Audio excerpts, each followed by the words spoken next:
बहुत समझने का विषय है। हमारे प्रभु का रूप कैसा, आप भाव करें तैसा, अचिंत्य रूपम। उनका क्या स्वरूप है, आप जैसा भाव करें। देखो गोस्वामी जी इसी को सरल भाषा में कहते हैं, जाकी रही भावना जैसी, प्रभु मूर्ति देखी तीनों तैसी। प्रभु कैसे, बोले जैसी आपकी भावना वैसे ही आपको भगवत दर्शन होगा। वैसे तो अचिंत स्वरूपम, तुम्हारे चिंतन में आने वाला तत्व नहीं है श्री हरि। जैसी भावना आपकी, आप जैसी भावना से सत्य का आरोप कर लेंगे वैसे ही अनुभव आने लगेगा। ये भगवान का खेल है। जैसी भावना करेंगे, आप पत्नी भावना से, तो भगवान मेरा पत्नी बना हुआ है पक्का 100%, 99 नहीं। आप पुत्र भाव, वही पुत्र बना हुआ है मेरा हरि ही, दूसरा नहीं, पक्का। जिस दिन तुम्हारे नेत्र खुलेंगे तो तुम देखोगे तो मैं भगवान में ही खेल रहा था, मैं भगवान में ही खेल रहा था, चूक गया चूक गया। जा पर जाकर सत्य स्नेहु, सोते ही मिले ही न कछु संदेहु। यदि आपने सत्य स्नेह कर लिया शरीर से, संबंधियों से, वही परमात्मा आपको भाषित हो रहा है वैसे ही। यदि अचिंत्य स्वरूपम, जो मन बुद्धि के अगोचर तत्व श्री हरि का रूप जो गुरु ने प्रदान किया है, अब आप उसका आगे कह रहे हैं अनुस्मरे, तो वो तुम्हारे स्मरण में आ गया, बस जीत गए, सब जीत गए। वो ऐसा अणो अणियान महतो महियान वो अनुशासितारम वो कविम पुराणम, वो परमात्म तत्व तुम्हारे हृदय में आ जाएगा, हृदय में। खास बात है अनुस्मरेत, अनुमान होता बार बार, स्मरण के बाद स्मरण, स्मरण मतलब तार नहीं टूटना चाहिए, तैल धारावत। वो सर्वज्ञ, वो अनादि सबके शासक, परमाणुओं से भी अत्यंत सूक्ष्म, सबका धारण पोषण करने वाला धाता, अज्ञान से अत्यंत परे, सबको प्रकाशित करने वाला, चाहे उसे सगुण बोलो, निर्गुण बोलो, साकार बोलो, निराकार बोलो, वो सब का सब तुम्हारे हृदय में अपना वैभव प्रकाशित कर देगा। बस तुम्हें जरूरत है अनुस्मरेत, अनुस्मरेत स्मरण, परिस्मरण, परिस्मरण, तो बार बार स्मरण। यस्य स्मरण मात्रेण जन्म संसार बंधनात् विमुच्यते, जिसके स्मरण परिस्मरण करने का प्रभाव क्या होता है, विमुच्यते, वो जन्म के कर्म बंधन से, मरण भाव से मुक्त होकर चिदानंद स्वरूप में स्थित हो जाता है। खास बात आई है स्मरेत, अनुस्मरेत, बार बार स्मरण, बार बार प्रभु की याद। ये प्रभु अपना परिचय इसलिए दे रहे कि तुम जान लो कि तुम्हारे प्रभु कैसे हैं। ऐसे महान प्रभु के तुम दास होकर किसी व्यक्ति का आश्रय, किसी वस्तु का आश्रय, कहां फंसे हो, कहां हो तुम? राग द्वेष निंदा कहां हो तुम? अभी तो तुम देह भाव में, माया में विचर रहे हो, अभी साधक नहीं हो, अभी उपासक नहीं हो। साधक उपासक तो हर जगह अपनी प्रभु की महिमा को देखता है। अणो अणियान महतो महियान। पूज्य भाई जी से हनुमान प्रसाद पोद्दार जी ने अपनी वाणी में लिखा कि जहां से सुई के पीछे वाले छेद में धागा जाना मुश्किल होता है, हमारा श्री कृष्ण वहां से अनंत ब्रह्मांड पार कर देगा। अनंत ब्रह्मांड इतना सामर्थ्यशाली, कर तुम अकर तुम अन्यथा कर तुम। आप किसका हम आश्रय लें? हे सब मृत्यु के काल के कलेवा शरीरों को अहम मानने वाले, इनका हम आश्रय लें? ऐसे प्रियतम, ऐसे स्वामी का दास होकर किनका आश्रय ले? है ही नहीं कोई, तो किनका? दूसरो न कोई, मेरे तो गिरधर गोपाल, दूसरो न कोई। अनुस्मरित कहने का भाव है कि आप जब निरंतर चिंतन करेंगे तो आपको अलग से कुछ भी ज्ञान प्राप्त करने की जरूरत नहीं पड़ेगी। यही खास बात है। अगर हम निरंतर भगवत स्मरण कर रहे तो सच्ची मानिए, जो भगवान शंकराचार्य को ज्ञान है वही आपको हो जाएगा ज्ञान। जो भक्ति आचार्यों के हृदय में वो आपके हृदय में आ जाएगी, क्योंकि भगवान का नाम ही आचार्य है, गुरु है, ग्रंथ है, पंथ है। सच्ची बात कह रहे हैं, यहां टिकना बड़ा कठिन होता है। अगर नाम चल रहा है तो कोई ऐसा ज्ञान नहीं है जो आपके हृदय में प्रकाशित न हो जाए, पर इस पर विश्वास नहीं होता। व्याकरण पढ़ करके बहुत अच्छे संस्कृत के लक्ष्यदार भाषण दिए जा सकते हैं, लेकिन सत्य सच्चिदानंद से चित्त जोड़ने पर बात बनेगी। और आगे जब बढ़ेंगे तो अंतःकरण धर्म से त्याग वृत्ति होकर जब स्वरूप की तरफ, कोई पढ़ाई लिखाई की वहां गुंजाइश ही नहीं है। प्राय भटकना मिटता नहीं है। बड़ा अच्छा लगता है जब अपने आगे लिखे व्याकरणाचार्य या शास्त्री या मध्यमा जब आगे लिखे तो बहुत अच्छा लगता है। जब आगे लिखने के लिए कुछ है ही नहीं है तो फिर एक ही अच्छा लगता है, प्रियालाल के सिवा कोई नहीं। और ये बात समझ में आ गई तो सब आचार्यों का, सब महापुरुषों का मत आपको प्राप्त हो गया है। ये बात समझना कठिन होता है। जिन्होंने कभी स्कूल नहीं देखा, पढ़ने नहीं गए, ओ राम राम राम राम या एक ओम द्वि ओम तीन ओम ब्रह्म बोध संपन्न, उनकी वाणी और वेदांत के सूत्र मिला लो जाके, उनकी बोली हुई बात वेदांत में होगी, शास्त्रों में होगी, ढूंढ लो। क्यों? वो निरंतर नाम में रत है। बहुत ज्ञान, बहुत विद्या और संसार के ही भोगों में रति। क्या विद्या? विद्या पढ़ी कर तो फिरो औरन को अपमान, नारायण या विद्या नहीं, सब विद्या धूर समान। किस काम में आई? अनुस्मरेत, एक भी क्षण व्यर्थ मत करो, सबका सार है भगवद स्मरण। श्यामा श्याम के चिंतन में डूबे हुए हैं। नाम चिंतन, मंत्र चिंतन, वाणी गायन, अंदर ही वाणी गायन चल शांत। तो बोले फिर क्या होगा, इसका परिणाम क्या होगा? तो प्रयाण काले मनुषा चले न भक्त्या युक्तो योग बले न चैव भ्रुवोर्मध्ये प्राणमावेश्य सम्यक सतम परम पुरुषमुपैति दिव्यम। फिर आपको कह रहे हैं जैसे योग मार्ग में होता है, शब्द कमलों का वर्णन आता है, जो इनको भेद करके वो फिर ब्रह्म को प्राप्त होता है। कुंडलनी जागरण, कई तरह की यौगिक चमत्कारमयी वृत्तियां वर्णन योग ग्रंथों में आता है। हम आपको अनुभव की बात कहते हैं, वो भी किए हैं, क्योंकि संन्यास मार्ग में चले तो नैष्ठिक ब्रह्मचर्य के समय था प्राणायाम, पद्मासन, संयम, नियम, जो जैसे गुरु कृपा से नाम में इतनी सामर्थ्य, बिना किसी प्राणायाम और पद्मासन लगाए अपने आप आपके जो चाहिए वो प्राप्त हो जाएगा। सप्त कमलों का भेदन, कुंडलिनी का जागरण, सुषुम्ना नाड़ी का खुल जाना, ब्रह्मरंध्र से चिंतन होने लगना। आप जब अच्छे से भजन करोगे तो आप देखोगे यहां हल्का सा दर्द शुरू हो जाता है। यह आज्ञा चक्र कुतकुताहट से मीठी मीठी दर्द। जब आप अच्छे साधक होगे तो, अगर आपका ब्रह्मचर्य ठीक नहीं तो ये सब कहानी है, ये फिर केवल कथा सुन लो। अगर आप ब्रह्मचारी हैं, संयमी हैं और आप नाम जापक हैं तो आप देखना हल्का सा यहां आज्ञा चक्र में एक मीठा मीठा दर्द। वो ऐसा नहीं कि दुखद हो, पर वो एक ऐसा है, यहां एक वो शब्द नहीं। जब यहां शुरू होगा तो आपकी दृष्टि जो है वो एकाग्र होने लगेगी, नासाग्र, बिना नासाग्र किए वैसा भार पड़ता है आनंद का कि वो नेत्र अपने आप ऐसे अर्धनिमीलित नेत्र होने लगते हैं। और फिर मंत्र यही ऐसे जैसे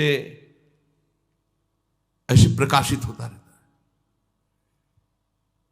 बार बार बार बार। उसके आनंद का वाणी की सामर्थ्य नहीं, कोई यौगिक क्रिया नहीं, कोई पद्मासन, पैर फैला बैठे, सोफा में बैठे, कैसे नाम चल रहा ना, इतनी हीट पैदा हो रही, ऊर्जा शक्ति आध्यात्मिक, आज्ञा चक्र खुल रहा है अपने आप। ये जो सप्त चक्रों का भेदन है, बिना किसी प्रयास, हम ये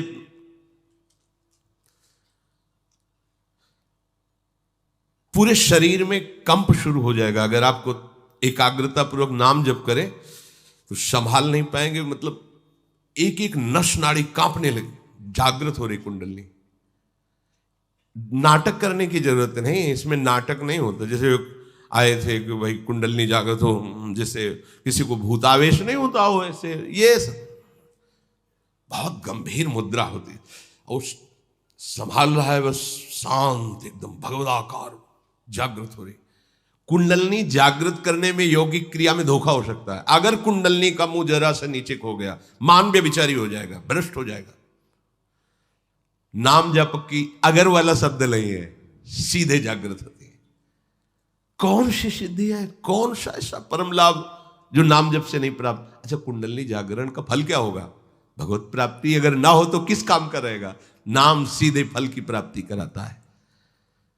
इसमें जो वर्णन इसलिए इसका किया कि ये अलग से तुम्हें नहीं करना कि आसन में बैठ कर नासाग्र दृष्टि करके भ्रू मध्य का, ये अपने आप होता है, अपने आप होता है। कई बार ऐसे ऐसे करके दबाने का होता है कि यहां दबाओ ऐसे।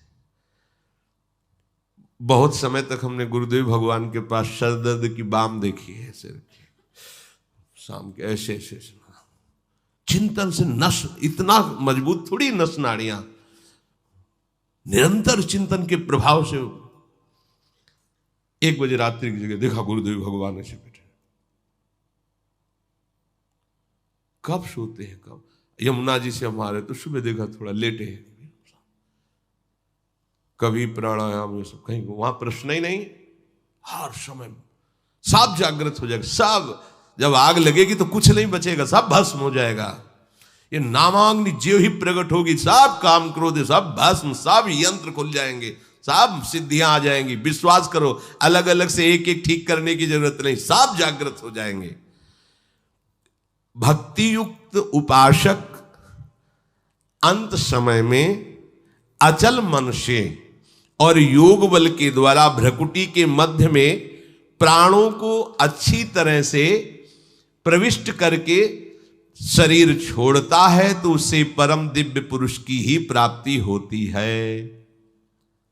योग बलेन, योग से अगर आपको लगता हो कि अष्टांग योग का भगवान इशारा कर रहे हैं, मान लीजिए आप, लेकिन हमारा इशारा अलग जा रहा है भगवान के ही वचन से। योग भगवान कराते हैं, अष्टांग योग में हम करते हैं, आसन प्राणायाम प्रत्याहार ध्यान धारणा समाधि, और भक्त का योग भगवान कराते हैं। तेषाम सतत युक्तानाम भजताम प्रीति पूर्वकम ददामि बुद्धि योगम तम, ददामि मैं देता हूं उसे, योग बल मैं प्रदान कर, महायोगी श्री कृष्ण है। बुद्धि योगम तम ये नमाम उपयांति थे, मैं उसे योग, ये है निर्भय योग। सच्ची अगर कभी योग के मार्ग में कदम रखें अष्टांग योग में, तो पहला सूत्र याद कर लीजिए, अगर ब्रह्मचर्य नहीं तो आग से खेलना होगा। पद्मासनों में बैठा प्राणायाम करना और कहीं कुंडलनी आज जागृत की वृत्ति और ब्रह्मचर्य क्षीण, तो आगे चलकर ऐसे भयानक रोगों से ग्रसित हो जाओगे जो आपका जीवन जीना मुश्किल हो जाएगा। ये हम बड़े बड़े योगियों से गंगा किनारे मिले, बहुत ऐसे काहे को झंझट में फंसे, अरे राधा राधा राधा राधा राधा राधा, भाव कुभाव अनख आलसहु, नाम जपत मंगल दिसि दसहु। पर वो अहम को इसमें पुष्टता नहीं मिलती ना, उसमें मिलती है 4 घंटे पद्मासन में बैठता हूं, ये मैंने ये जागृत किया, मैंने वो जागृत किया, तो है सब देह है के अंदर ना, स्वरूपगत थोड़ी बोल रहे हो, तो अहम धर्म से ही तो है ना, अभी बात नहीं बनी। असम प्रज्ञात विचक्षणा समाधि में पहुंचा हुआ ही ये सब त्याग कर, और ये समाधि प्रेम समाधि के आगे लघु है, और प्रेम समाधि के लिए पद्मासन की जरूरत नहीं है, राधा राधा की जरूरत है। राधा राधा राधा। उद्धव समस्त योगों के ज्ञाता है पर प्रेम योग का ज्ञान नहीं है। जब गोपी जनों से मिलते हैं तो कहते हैं तुम हमें योग सिखाने आए हो, भी तुम कुछ नहीं समझते कि योग किसको कहते हैं। जब गोपी गुरु बोली तो उद्धव शिष्य घुटने टेक दिए कि अभी तुम खुद नहीं समझे कि किसको योग कहते हैं, अभी योग क्या जानते हो, तुम श्री कृष्ण के समीप हो तो तुम अपने को योगी समझते हो। देख यार, रोम रोम में श्री कृष्ण समाया हुआ है। वो दशा देखी कि लोट पड़े चरणों में। प्रेम योगी से बड़ा कोई योग नहीं होता, और ये प्रेम किसी साधन से नहीं मिलता, ये केवल नाम। प्रेम मूल यह नाम है। प्रेम का मूल क्या है? नाम है। प्रेमी रसिक जपत यह नाम, प्रेम मगन निज बन विश्राम, श्री हरिवंश जहां राय। प्रेम प्रवाह परै मन सोई, तब क्यों लोक वेद शुद्धि होई, जब हरिवंश कृपा करी, अब व्रत संयम तब कौन कराए। प्रेम प्रवाह में बहता हुआ मन युगल सरकार की दिव्य लीलाओं में आप कौन है। प्रेम मूल यह नाम है। प्रयाण काले मन सा चले, ये योग बल से अपने। और यहां लाडली जो आती हैं, लाडली जो, तुम प्रेम मार्ग के पथिक हो, बात पर विश्वास करना तभी समझ में आएगा। हम प्रमाण नहीं दे सकते इसका। अरे थोड़ी सी मन में परेशानी होती है तो लाडली जू को चैन नहीं मिल पाता, फिर अंतिम परेशानी में वो वहां विराजमान रहे निकुंज में, लालजू को गलबैया दिए, सवाल नहीं उठ सकता।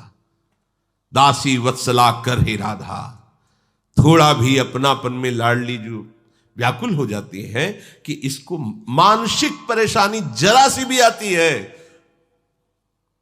कहीं भी हो, देखा है कहीं भी हो, कोई क्षण ऐसा नहीं कि उनका दास उदास हो जाए और वो चुप बैठे रहे। निर्मोही समझते हो क्या? उनको निष्ठुर समझते हो? करुणा समुद्र है, अति उदार करुणा वरुणालय युगल सरकार है। फिर तुम्हारी अंतिम समय की स्थिति होगी, तुम्हें योग बल का प्रयोग करना पड़ेगा। तुम्हारा योग बल लाडली जो है वो मुस्कुराती है, चल मेरी सखी बनकर मेरी सेवा में रहे, मुझे भ्रकुटी मध्य में चिंतन करने की जरूरत नहीं है, मुझे राधा राधा राधा राधा, गोरे चरणारविंद की ठसक और राधा राधा। पर एक ये भी सिद्धांत है, भक्ति युक्त हृदय वाला। भक्ति जानते हो किसे कहते हैं? प्रियता। भक्ति का सहज शब्द है प्रियता, और प्रियता में ही सेवा की पुष्टता होती है। जिससे प्यार होता है, प्रिय लगता है, उसी की सेवा में सुख मिलता है।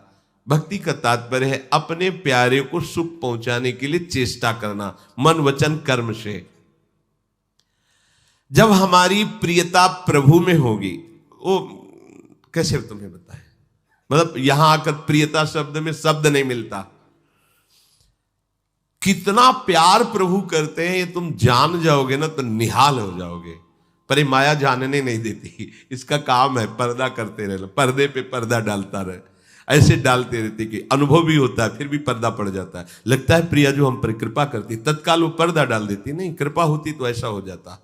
वो अपनी अनुकूलता को कृपा मानने लगता है, अपनी चाहत की पूर्ति को कृपा मानने लगता। यही माया का कार्य है। जब हम जिससे प्रियता करते हैं उसका प्रभाव हमारे हृदय में आता है। ध्यान रखना, भक्ति का अर्थ है प्रियता। प्रियता का स्वभाव है जिससे हम प्यार करते हैं उसको सुखी देखना, उसको सुख पहुंचाना।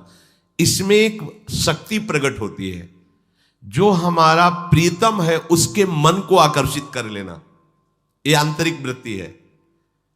भक्ति का नाम है प्रियता। प्रियता का अर्थ है अपने प्यारे को सुखी देखना, सुख पहुंचाना। और इस सुख पहुंचाने की वृत्ति का फल है कि जिसको सुख पहुंचा रहे हैं उसके मन को अधीन कर लेना, मन को आकर्षण कर लेना। अब मन को आकर्षित किया तो आपका मन, उनका मन, उनका मन, आपका मन, दो मन नहीं रह गए। अब मनसा चले न अचल हो गया मन, अचल हो गया मन। हमारा मन प्यारी जू का मन हमारा मन बन जाएगा। तभी तो मन मन की रुचि जाने नेह विद। प्यारी जू के मन में क्या चल रहा है हम अपने मन से जान सकते हैं क्या? नहीं, हमारे मन में प्यारी जू के मन आकर के विराज। अब हमारा मन नहीं है, हमारा मन नहीं है, हमारा मन प्रिया प्रीतम है।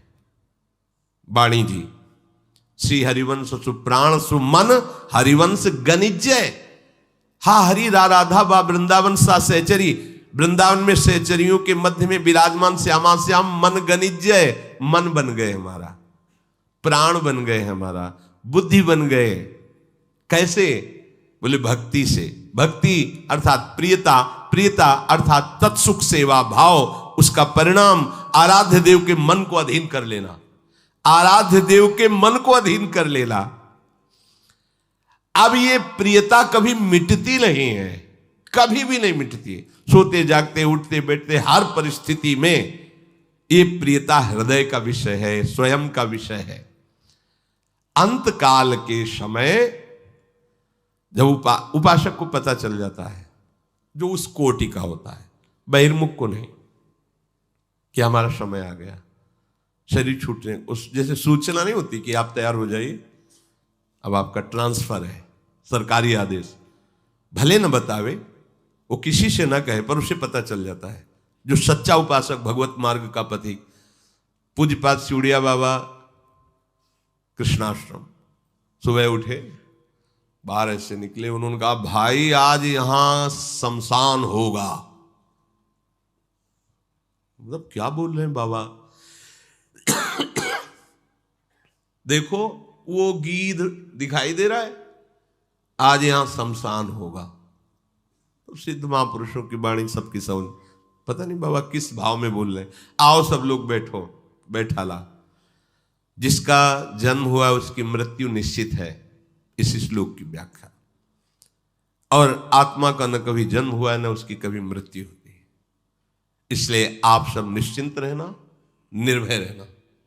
क्या सूचना दे रहे हैं कि अब ये शरीर जाने वाला है, पर किसी को ऐसा लग ही नहीं रहा था कि मतलब बाबा अपने प्रति बोल रहे हैं। थोड़ी देर हुई, बुलाओ आनंद ब्रह्मचारी, सुनो वो प्रभुदत्त ब्रह्मचारी की भागवती कथा का सुनने का मन है, सुनाओ। सब लोग शांत भाव से सुनो कथा। लगाया पद्मासन, बैठ गए शांत। इतने में वो क्या नाम था, वो आया और कहा मुझे मोर पंख दीजिए। बाबा की शरण में रहता था, वहीं आश्रम में रहता था, और कह सकते हैं कि शिष्य ही था, तभी तो आश्रम में रह रहा था। बहुत बार उसकी शिकायत आई थी, तो जब कोई कहता बाबा इसको निकाल दो, तो बाबा कहते उसको क्यों निकाल दे, कमंडल उठाए हम ही जा रहे हैं। तो फिर रोक लेते, किसी की हिम्मत नहीं पड़ती। संतों के हृदय को तुम संसारिक दृष्टि से नहीं तौल सकते हो। मना किया है, तुम्हारी जो सेवा करो जाके। वो गया और गड़ासा लाया, जिससे चारा काटा जाता है ना, वो गड़ासा हाथ वाला, और कंबल ओढ़ करके आया। किसी की ऐसी संभावना ही नहीं थी।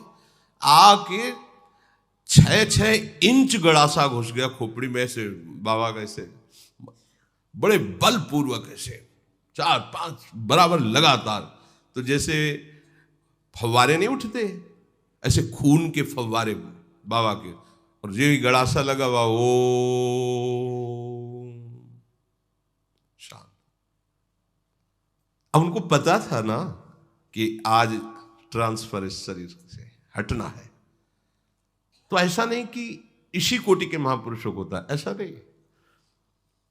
अगर आपने चित्त जोड़ दिया तो आपको सूचना मिल जाएगी, अब आपके शरीर छोड़ने का समय, सावधान। भाई जी महाराज सबको बुलाए थे शरीर छोड़ने का, अब हम जा रहे हैं। लाखों हजारों लोग ऐसे इकट्ठे, सबसे की अगर जीवन में कोई गलती हुई हो तो आप सब क्षमा कर देना। अब हम प्रियाजू के पास जा रहे हैं, राधा सबके बीच में, ऐसे जैसे कोई विदा विदाई होती ना, ऐसे। अंत काल के समय आपका भाव अपने आराध्य देव में अचल हो जाएगा यदि जीवन भर अभ्यास किया है भजन का। भजन कोई साधारण वस्तु है, कोई भजन करने वाले को नहीं बिगाड़ सकता। यहां प्रभु वर्णन करते हैं कि जिसने पहले प्राणायाम किया है वो प्राणों का संयमन कर। कई बार हमने कहा आपको प्राणायाम से प्राणों का संयमन करने की जरूरत नहीं, नाम में ध्यान दीजिए। देखो जब तक हमारे प्राण स्थूल होते तो नाम में मन नहीं लगता। तीनों का एक योग है, प्राण मन और वीर्य, तीनों का एक योग है। आपका वीर ठीक नहीं तो मन चंचल रहेगा, प्राण स्थूल रहेंगे। आपका मन ठीक नहीं तो आपका वीर स्खलित होता रहेगा, प्राण स्थूल रहेंगे। आपके प्राण स्थूल रहेंगे तो आपका वीर स्खलित होगा, मन चंचल रहेगा। तीनों का एक है। अगर आपका प्राण संयमित, ब्रह्मचर्य ठीक, मन एकाग्र हो जाएगा, देर नहीं लगेगी। तीनों का एक संयोग है। जब उपासक नाम जप में प्रीति करता है तो लोभ जपता है नाम का। जैसे आराम से बैठे राधा राधा राधा राधा राधा राधा राधा राधा राधा राधा, हो रहा ना प्राणायाम, नाक फुसफुस करने की जरूरत थोड़ी, ऊपर चढ़ा के लेकर फिर राधा राधा राधा राधा राधा। इससे प्राण सूक्ष्म होते हैं। और जैसे ही आपकी प्राणवायु लंबी खिंचेगी तो मन को भागने का अवसर नहीं होता। देख लेना, ये सब अभ्यास की बातें हैं। मन नहीं भागेगा। मन कब भागता है? राधा राधा राधा, बहुत प्राण स्थूल हो गए, श्वास लेने का समय बहुत कम है, वैसे देखो लोग पास बैठते हैं, आवाज आती है, ये स्थूल प्राणों का लक्षण होता है। ऐसे मैदा या आटा ऐसे लगा दो, एक भी नहीं उड़े, तब माना जाएगा कि आपकी प्राणवायु कंट्रोल में हो रही। ऐसे उसमें फर्क नहीं पड़ना चाहिए, वो हिलना नहीं चाहिए कण। इसका मतलब प्राणवायु आपकी सूक्ष्म हो रही। बिना प्राणायाम के भी हो जाएगी। सहज में हमने आपको प्राणायाम बताए हैं, पर करता कौन है? मनमानी करने के लिए सब तैयार है, लेकिन गुरुमानी कौन होता है? पक्की अनुभूति के हम प्राणायाम कह रहे हैं। खूब भजन में रुचि हो जाएगी अगर ऐसा करोगे। देखो राधा राधा राधा राधा राधा राधा कहते हुए अंदर राधा राधा जब अपने श्वास ले रहे, कुछ नहीं पकड़ना, जितना भर पाए रोक लो एकदम। अब अंदर जपो राधा राधा राधा राधा राधा जितनी देर। अब प्राण व्याकुल हुए, छोड़ दो, राधा राधा राधा राधा। इसे आंतरिक कुंभक कहते हैं। बहुत भजन में सहायक है ये, बिल्कुल साइड इफेक्ट नहीं, कोई आपको इसमें प्रतिकूलता नहीं पड़ेगी। जैसे प्राणायाम में साइड इफेक्ट भी यदि आप सही गुरु के पास नहीं हो तो वो कहीं ना कहीं आप में रोग पैदा कर, इसमें कोई साइड इफेक्ट नहीं। ये अनुभव की बात, बड़े बड़े संतों की बात है। नाम जप करते हुए प्राणवायु भरी, आप स्वस्थ होंगे। आपका देखना शरीर चमकेगा, क्योंकि जब हमारे कितने ऐसे क्षेत्र हैं जिनमें व्यायाम ही नहीं हो पाता, उन यंत्रों को प्राणवायु के द्वारा आंतरिक सबको करना चाहिए। इसके लिए सब साधक सहज में नाम जप करते हुए ऐसे प्राणवायु रोक ली, व्याकुलता भी प्राणवायु निकाल दी, ये एक प्राणायाम। दूसरा निकाल दी, राधा राधा राधा राधा करते एकदम खाली कर दी और रोक दिया, भरा बिल्कुल नहीं। अब नाम जप करो, थोड़ी देर में एकदम प्राण व्याकुल हो, फिर नाम जप करते हुए लिया, फिर छोड़ दिया, फिर रोक दिया। इसे बाह्य कुंभक कहते हैं। ये दो प्रकार का कुंभक है, एक आंतरिक कुंभक, एक बाह्य कुंभक। और फिर शुरू करो, लंबी वायु श्वास वायु घसीटना, बिना रोके उसको छोड़ देना, फिर घसीटना। ये तीन ही आपको बहुत लाभदायक करेंगे, बहुत लाभ प्रदान करेंगे। यदि आपको कब्ज होती है तो ये अनुभव की हुई, प्रयोग की हुई दवा और कोई साइड इफेक्ट नहीं। आप छोटी हर 1 चम्मच और 1 चम्मच या 1.5 चम्मच इसबगोल की भूसी दोनों मिला लीजिए कटोरी में, और 250 ग्राम दूध बिना चीनी डाले, और उसमें उससे उसको ले लीजिए। फिर ऊपर कुछ खाइए पिए नहीं, और 10-5 दिन रोज लीजिए। ये ऐसा नहीं कि बार बार सोच कर, वो आपकी आंतों को ठीक करके मल, क्योंकि साधन मार्ग में कब्ज होना ये बहुत हानि का विषय हो। इससे ब्रह्मचर्य की भी हानि होती है, भजन में मन नहीं लगता, प्रमाद स्थिति रहती है। प्रभु कह रहे हैं प्राणायाम के द्वारा प्राणों को रोकने का जो अधिकार प्राप्त किया उसको कहते हैं योग बल। और यहां भजन बल से सब प्राणायाम ऐसा हो जाता है कि सुधि नहीं रहती प्राणों की भी। हम हैं ये भी सुधि नहीं रहती, केवल मंत्राकार वृत्ति चल रही। फिर जैसे कोई सो के उठाओ ऐसे चेतना जागृत होती है। अरे भजन करो, देखो खुद भजन की एक अपार सिद्धियां हैं। उस योग बल के द्वारा भ्रुवों के मध्य भाग में जो द्विदल चक्र है उसमें सुषुम्ना नाड़ी में प्राणों को अच्छी तरह प्रवेश करके चिंतन करते हुए जब शरीर छोड़ता है तो ब्रह्मरंध्र से प्राण निकलते हैं। यहां से हम कहते हैं राधा बोलो कहीं से निकले श्री जी के पास जाओगे। मानो, विश्वास मानो, जरूरी नहीं कि यहां से फाड़ के निकले तो ही ब्रह्म प्राप्ति होगी। यहां ब्रह्म जिसके सामने घुटने टेकता है, उन महारानी जी की बात कहते हैं। राधा राधा राधा सीधे श्री जी के पास, और सीधे श्री जी की सखियां लेने आएंगी। ये सब नहीं करना पड़ेगा, वो तो योगी के लिए है। हम लोग योगी नहीं हैं, हम अपनी प्यारी जू के चरण दास्ता से, हमारी तो बस मेरी महारानी श्री राधा। इसी से भगवान श्री कृष्ण से बड़ा कोई योगी है? योगिंद्रों मुनिंद्रों के गुरु परम योगी राज श्री कृष्ण, वो जहां घुटने टेकते हैं उन गुरु के हम चेला है। श्री राधा जुग चरण निवास, हमें योग हमारा योग है महारानी जी, हमारा योग है राधा नाम, हमारा योग है लाडली जू की आरती करना, लाडली जू का श्रृंगार, लाडली जू का भोग। तो हमें लेने के लिए लाडली जू का परिकर आएगा, ऐसा विश्वास करोगे आएगा? मेरे को कहां लाडली जू का परिकर आएगा? यमराज का परिकर, तो यमराज का परिकर आएगा। आप जैसा काहे को तुम अपना परिचय अन्य जगह रख रहे हो? केवल लाडली जू, जैसे आप बैठे हो ऐसे परिचय होता है प्रभु का। ऐसे नहीं तो आंख मुंदी ध्यान में परिचय, हमारे प्रभु ऐसे नहीं। जैसे आप बैठे हो ऐसे परिचय, निहाल हो जाओगे। बस चुपचाप एक भरोसा ले लो, एक आश्रय ले लो। बड़ा कठिन है ये, 10वां द्वार फोड़कर प्राण निकलना बड़े दुर्लभ योगियों को, और जो योगिंद्रों मुनिंद्रों के लिए भी दुर्लभ है, वो प्रभु जहां कृपा की याचना करते हो, वो मेरी लाडली जो है, मेरी प्रिया जो है, मेरी, ऐसा आता है आपको हृदय में कि मेरी प्यारी जो है? अगर आने लगा है तो बहुत बड़ी ऊंचाई पर आप चढ़ रहे हैं। हमारी प्रिया जो है ना, प्रिया जो वही हमारी प्रिया जो ना, राधा हमारी स्वामी जी की बात कर रहे हो ना। अगर ये आ गया है ना तो आप 10वें द्वार के ऊपर भी चढ़ गए हो। यहां इसका मतलब ले रह जाता भैया, इसका मतलब ले। वहां योगी को तो मतलब है कि सुषुम्ना से ब्रह्मरंध्र चीर के जाए। यहां स्थूल सूक्ष्म कारण का संबंध ही खत्म, नए चिदानंद रूप का सृजन। जो सहचरी बपू वहां फोड़ने फाड़ने की बातें नहीं रह जाती। जैसे सांप अपनी केचुल का त्याग कर देता है, ऐसे रसिक अपने तीनों शरीरों का त्याग कर देते हैं। जीते जी स्थूल और सूक्ष्म और कारण और भावदेव सहचरी वपु से जीते जी श्री जी के पास रहे, तो फिर फोड़ने फाड़ने की बात ही नहीं रहती। ये हम आपको बड़ी सूक्ष्म बात बता रहे हैं कि आप हमारी श्री जी के आश्रित हो, राधा नाम ले रहे हो, बिल्कुल चिंता न करना। जहां योगियों की पहुंच नहीं है ब्रह्मरंध्र फूटने के बाद, वहां आपकी पहुंच होगी। बस राधा पराविद्या, ये 2 अक्षर से अपना संबंध जोड़ लो। अगर आपका गुरुमंत्र का ध्यान नहीं बनता तो सामने राधा नाम का ध्यान करो और गुरुमंत्र का जप करो। ये हम अनुभव की बात तुम्हें कह रहे हैं। अगर आपका पूरे मंत्र के ध्यान में मन नहीं लगता तो राधा और अंदर से जपो गुरुमंत्र, ध्यान में रखो राधा नाम, बस बेड़ा पार। देख लो मन को भागने की जगह नहीं, क्योंकि उसे 2 जगह फंसा लिया। इसकी चाल है, ये दुमुहा सांप की तरह सरकता रहता, कभी इधर कभी इधर। तो इसको हम 2 जगह फंसा देते हैं, एक तो ध्यान में और एक सुमिरन में। ध्यान में राधा नाम और सुमिरन में गुरुमंत्र है।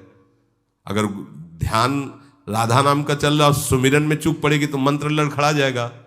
और अगर हमारा कहीं मन भागेगा तो दोनों एक साथ चल ही नहीं सकता, ना ध्यान न मंत्र, फंस जाएगा, बहुत जल्दी मन फंस जाएगा। करो आप ऐसा, राधा नाम का ध्यान करते हुए गुरुमंत्र का जब, अगर पूरा मंत्र होता है तो बढ़िया, नहीं होता तो ध्यान करते हुए। तम परमम पुरुषो मुपैति दिव्यम, वो परम पुरुष दिव्य पुरुष की प्राप्ति हो जाती है उसको, जो भक्तिमय चित्त से निरंतर भजन करता रहता है और योग बल से अपने प्राणों को भूमध्य में लाकर ब्रह्मरंध्र से, वो ऐसे परम पुरुष दिव्य को प्राप्त होता है। और नाम जापक को सब स्वाभाविक प्राप्त हो जाता है, कोई नहीं, कुछ नहीं करना पड़ता, आप चिंता मत करो। पर नाम में ऐसी प्रीति होनी चाहिए कि नाम श्वास 2 बिलक चलत है, इनको भेद नमो को भावे। श्वास ही नाम, नाम ही श्वासा, नाम श्वास को भेद। ये नाम योग है, बहुत बड़ा योग है।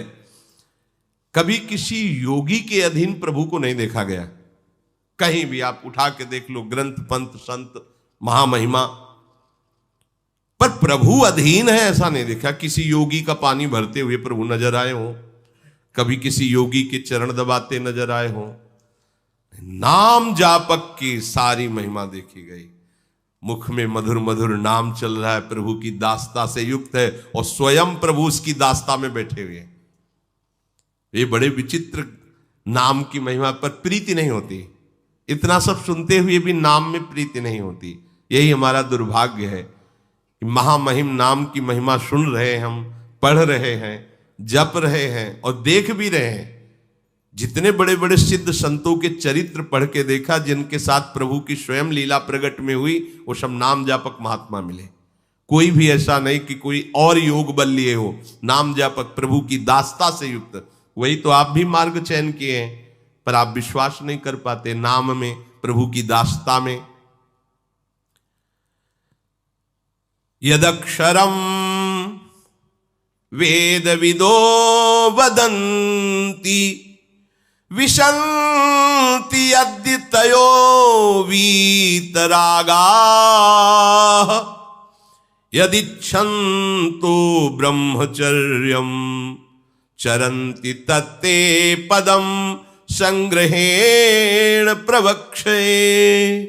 इसकी चर्चा आगे करें। श्री राधा वल्लभ लाल की।